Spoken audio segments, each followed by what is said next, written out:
From CBS New York in color, Face the Nation, a spontaneous and unrehearsed news interview with the Apollo 8 astronauts, Colonel Frank Borman, the command pilot of the mission, Captain James Lovell, who has logged more hours in space than any other man, and Lieutenant Colonel William Anders, for whom the trip to the moon was his first voyage into space.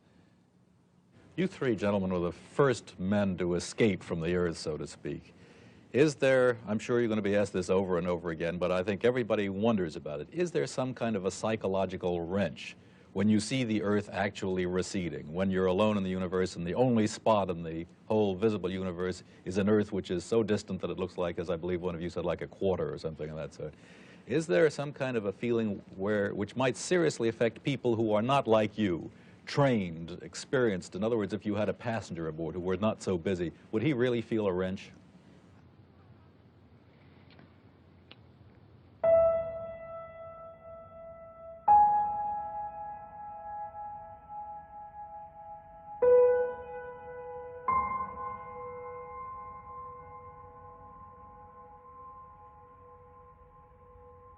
Never thought a bit about what it might mean to people on Earth. I only know what it felt like to me.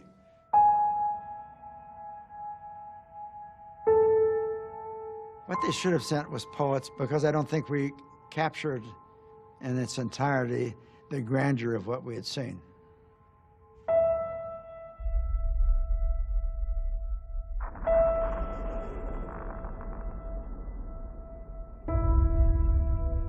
We were the first ones to see it in color, you know, from that altitude.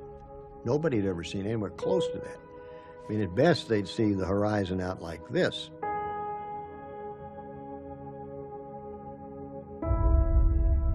You don't see cities, you don't see boundaries, you don't see countries, you don't see people. It looks like the place is uninhabited.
When we went into orbit and then injected to the moon, there was absolutely no prior thinking about what the Earth would look like.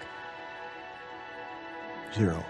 And it was only when we were separated from the booster and able to turn around and sort of catch our breath and float over to a window did I say, wow, look at that, to myself.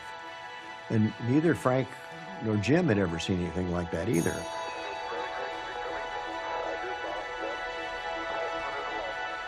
There isn't that much difference between the Earth and the orbit. It's only when you get into deeper space that you experience the total immersion in the heavens. The Earth was the only thing in the entire universe. Of all this inky black void, the Earth was there with a beautiful blue hue to it. The blue marble, that's what it looked like, a blue marble, a blue agate.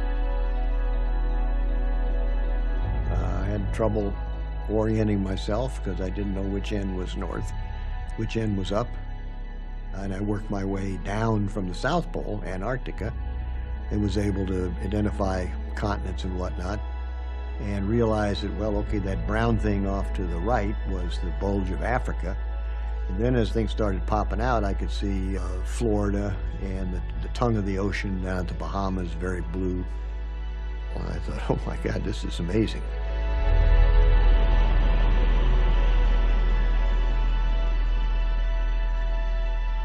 This was the first time that we actually escaped from the Earth. And at that time, I suddenly realized that everything in life is relative. When you're in a room, your world revolves around those walls. When you're outside, then your world revolves around what your eye can see.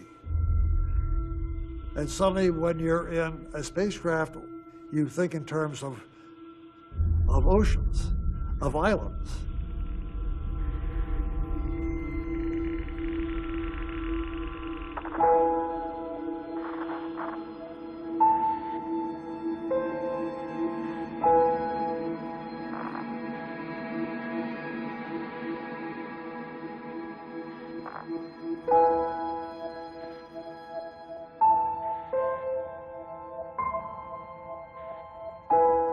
There was essentially zero interest in images of Earth from space.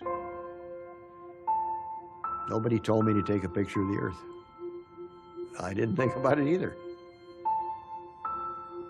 NASA interest was focused on the mission. And particularly Borman was kind of anti-photography. It was just one more thing to divert the crew to actually completing the mission, which was to go around the moon and get back alive.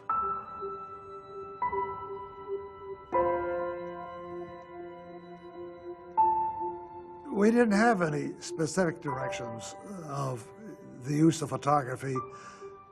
We were all on the Earth, so we all knew about the Earth. They wanted photographs of something that was unusual. Close-ups of the far side of the moon, and the Earth was strictly secondary. We had Hasselblad 70mm cameras with a magazine that held 200 exposures of thin-based film. Looking back at the Earth, I'm thinking, man, that's pretty. I wonder what the right f-stop would be. Well, I always took 3 or 4.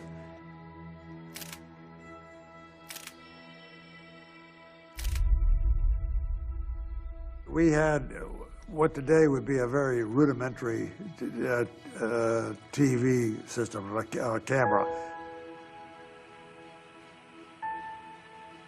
This transmission is coming to you approximately halfway between the moon and the Earth.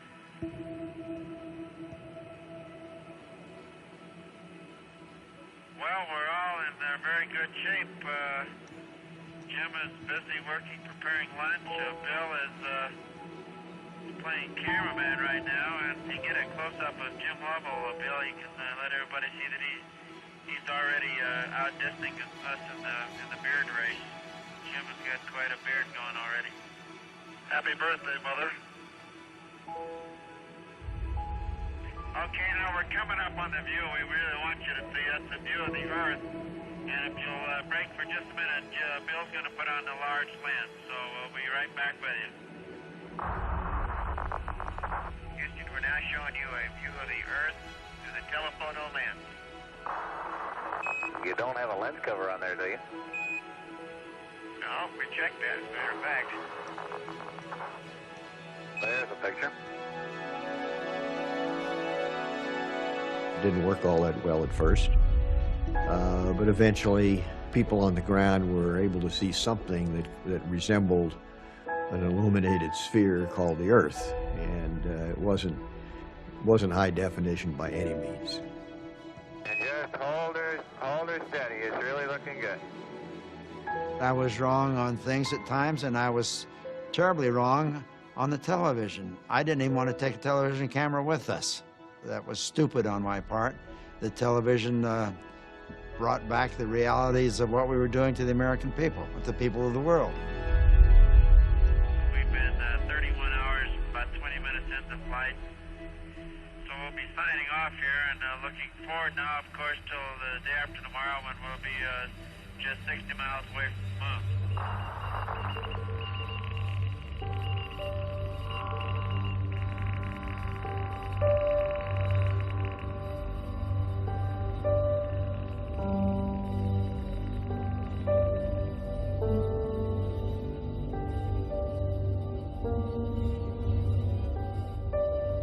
When you're in the space between the Earth and the moon, It's entirely different than when you're going around the Earth. Between the Earth and the moon, as you look out one window, if the sun is in that quadrant, you see sun and it's light as day. You look out the other window and it's pitch black because that window is in the shadow of the spacecraft. The dark side was like a night without a moon on a high Arizona desert. The skies are enormously illuminated by stars, more stars than you can imagine.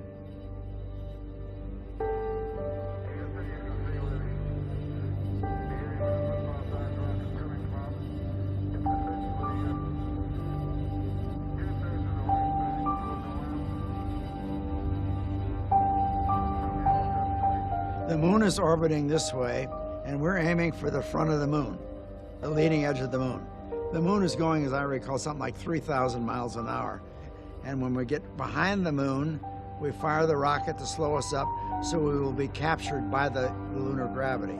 If we hadn't fired that rocket, we would have just gone back and slingshotted back to the Earth. Apollo 8, Houston, 1 minute to LOS, all systems go.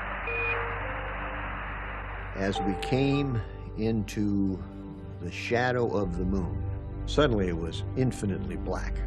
And I looked out and there were stars everywhere. And then as I looked out my side window, suddenly the stars stopped and there was this black hole. And the hairs went up on the back of my neck. And then I realized that that was the moon blocking out the stars. It was really black. And that brought up a animalistic feeling.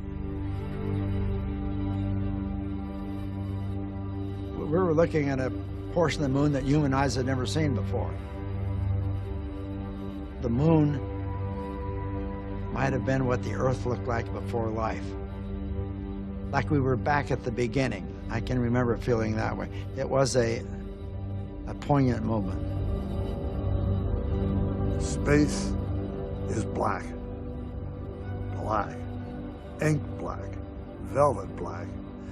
There is no color to space, just as there is no color to the moon. The moon is all shades of gray.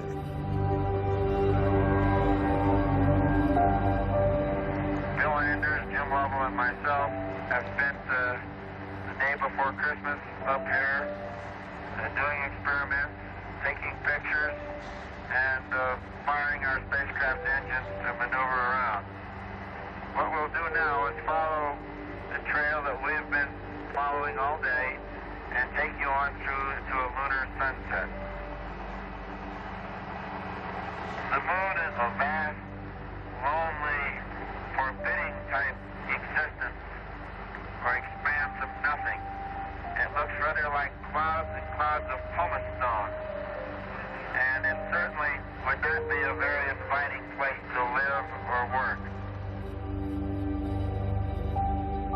My job was to make sure the spacecraft kept running. And oh, by the way, if I had any time, I was the photographer as well. I was the guy stuck with the camera. It was a tangential job, and once I could show that the spacecraft was working well, my job was to take pictures of those craters. You know, it wasn't a Ansel Adams propose it just right, shades of gray. It was take the goddamn crater and move on to the next one.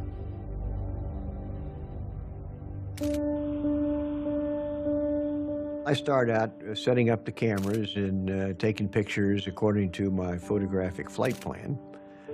No matter how closely you looked, it was crater upon crater. It was interesting, but after about an hour, I'm thinking, you know, it's kind of boring.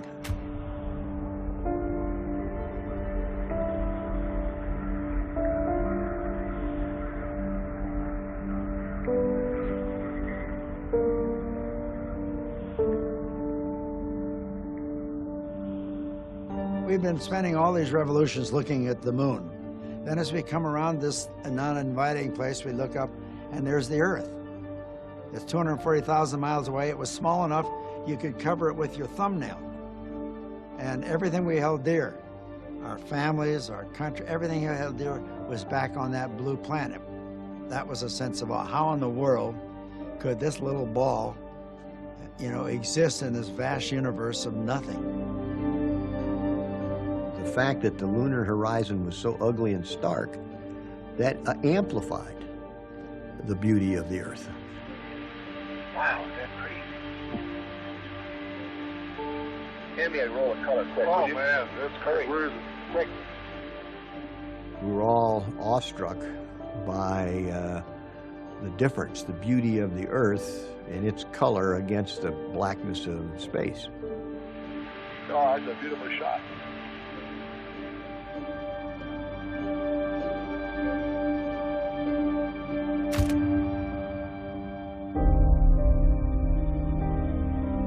We had never had any discussion of taking an Earthrise picture before the flight or during the flight.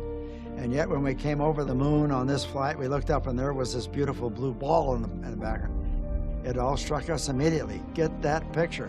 This is the best picture we've got of the whole flight.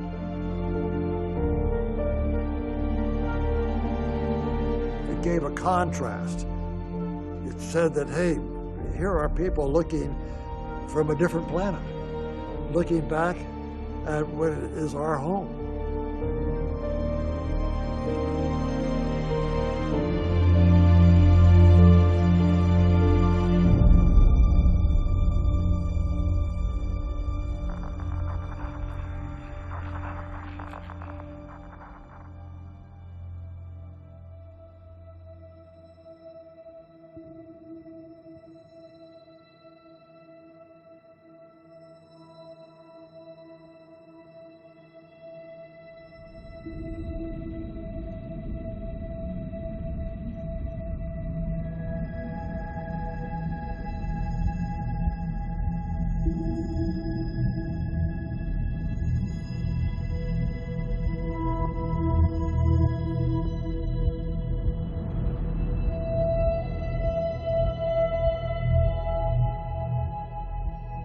When I looked at the Earth on the way back and had time to be a little more contemplative, it underscored and got me thinking, really for the first time, we're just a small piece of an almost infinite universe.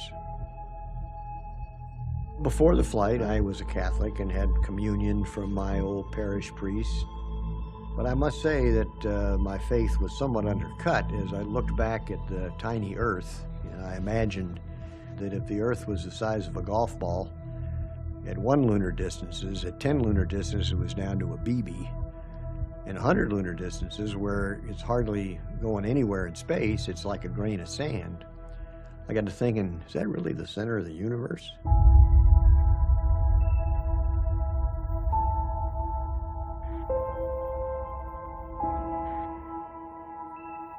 When I was around the moon and I saw the Earth, I realized suddenly how insignificant we all are.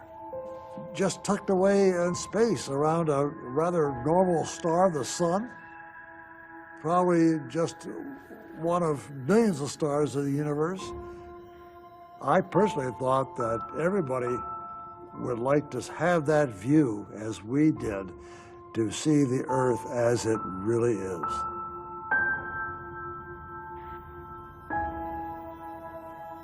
I believe all three of us had an emotional reaction to seeing the Earth.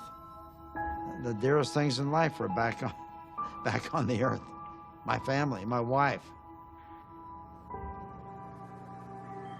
What I keep imagining is if I'm some lonely traveler from another planet, what do I think about the Earth from this altitude?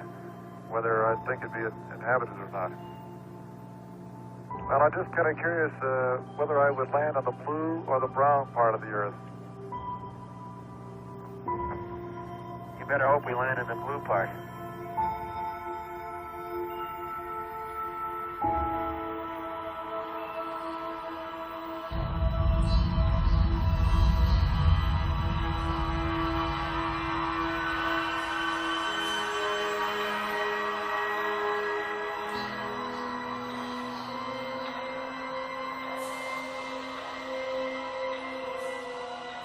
The target for the reentry was something like a mail slot if the mailman had to deliver your letter from 20,000 miles away. If we were too steep, we'd burn up. And if we were too shallow, we'd skip out, like skipping a stone on water. It always reminded me of like flying inside of a neon tube. It was so bright, and every once in a while you'd see chunks of the heat shield go flying by.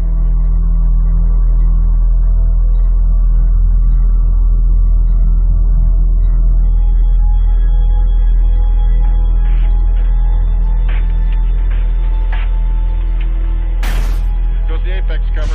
There go the drones. Stand by to release the mains.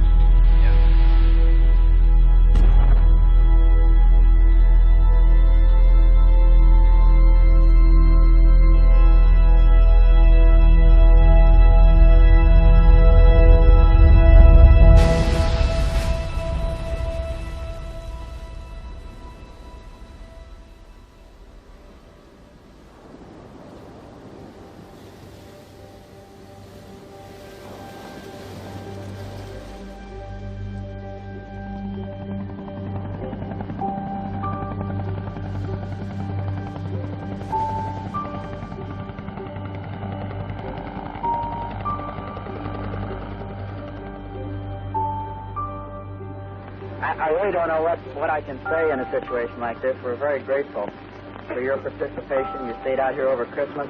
A lot of the attention gets focused on the flight crew, but there's a great vast reservoir of people that support us, and I guess we all did this, and we appreciate your help very much. Thank you. Everything that I held dear was on this earth, and I got off the airplane, and there it was. My family and my co-workers clapping and cheering. That was probably the most emotional part of the flight for me is the homecoming. People were going nuts, but just getting home was a rewarding experience. There was a sense of accomplishment, a sense of euphoria that we actually did it, and it's completed. And just think, we were there, and now we're back again. We always somehow could not help knowing the enormity of what we did. I knew that within NASA that everybody was elated, you know, and I was too. But the accolades that suddenly came to us, it was much greater than at least I expected.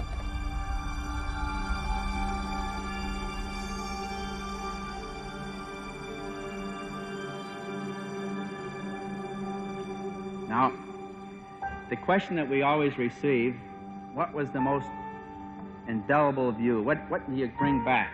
What do you remember after this flight? And I must confess that all of us, when we saw the Earth rising over the lunar landscape, said this was it. The picture that Bill took of the Earth from Apollo 8 became sort of the trademark of the mission. And everywhere we went, we presented that photograph. All over Western Europe, all over the Soviet Union. It was sort of widely admired. I think people could identify with it because they were on that blue marble. Photograph itself was the thing that everybody liked. I mean, it represented Apollo 8. And it could be almost like saying it was the fourth astronaut because it was there and it did the job. One frame it showed exactly our existence. So the one overwhelming emotion that we carried with us is the fact that we really do all exist on one small globe. And when you get out 240,000 miles, it really isn't a very large Earth. When people had time to contemplate all that and let it sink in, that's what really made the Earthrise picture one that was considered such a valuable picture for the 20th century. I don't take much, philosophical, artistic credit for that. I just happened to be there, had the camera, wanted to color film, and took the picture. Being unlikely poets, or not being poets at all, we have to turn to a very distinguished poet, and if I may, I'd like to read to you an excerpt from Archibald MacLeish. because I think it captures the feelings that we all had in lunar orbit.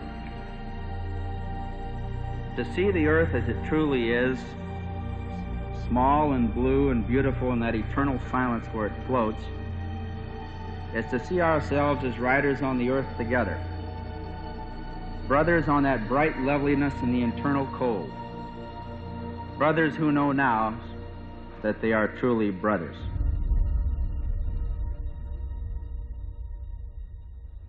Gentlemen, since you've now established yourselves by your own admission as philosophers, I'd like to ask you a kind of a philosophical question.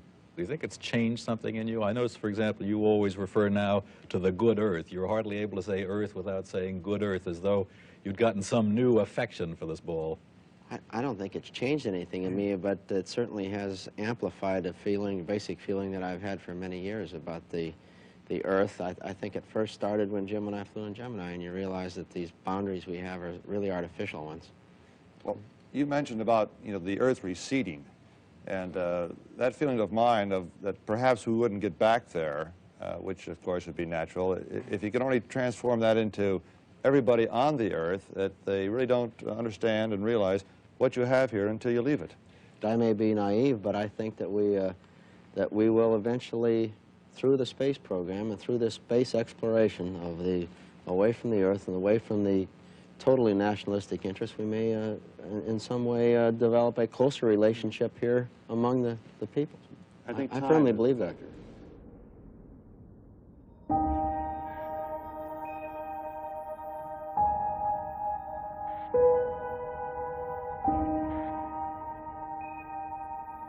I don't think the Apollo program has yet brought as worldly a view, interlocking view to humankind that I had hoped.